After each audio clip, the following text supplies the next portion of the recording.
Hi everybody, my name is Valerie, and today we're going to talk about how rain gardens help clean the Baltimore Harbor.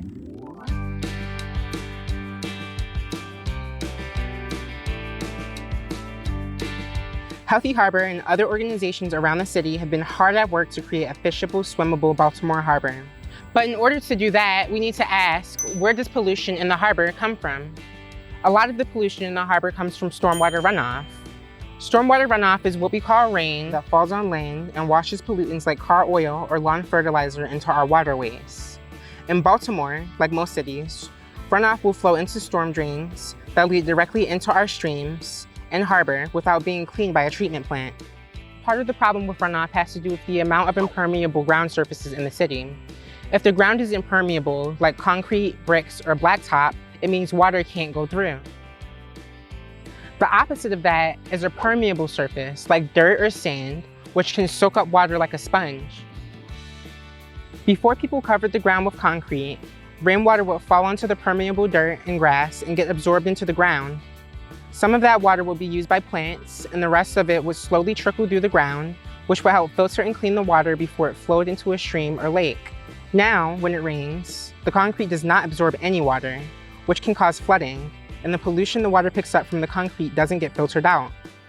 So how can we clean stormwater runoff before it gets to the harbor? One of the ways of doing that is by building rain gardens, like the ones at the Science Center by Professor Trashville and Canton, or here at Pierce's Park.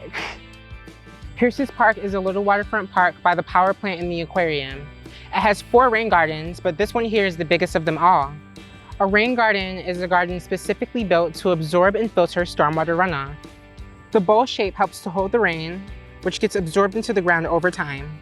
And underneath the plants, a rain garden has different layers of permeable substrate to help filter out as much pollution as possible. Plants can prevent erosion and absorb and filter even more water. And as an added bonus, a rain garden creates a beautiful habitat for local birds and pollinators. We recommend growing plants that are native to Maryland. Native species like this catmint here are ones that naturally grow in the local environment instead of having been brought here by people. That makes native plants better suited for the local climate. Plus, native plants in your garden will help support native wildlife in Baltimore too. Of course, your rain garden doesn't have to be this big to make a difference. Rain gardens can be built at your school or in your front yard. Or if you can't build a rain garden, growing any type of garden or even planting in tree pits is a great way to take action for a cleaner, greener city.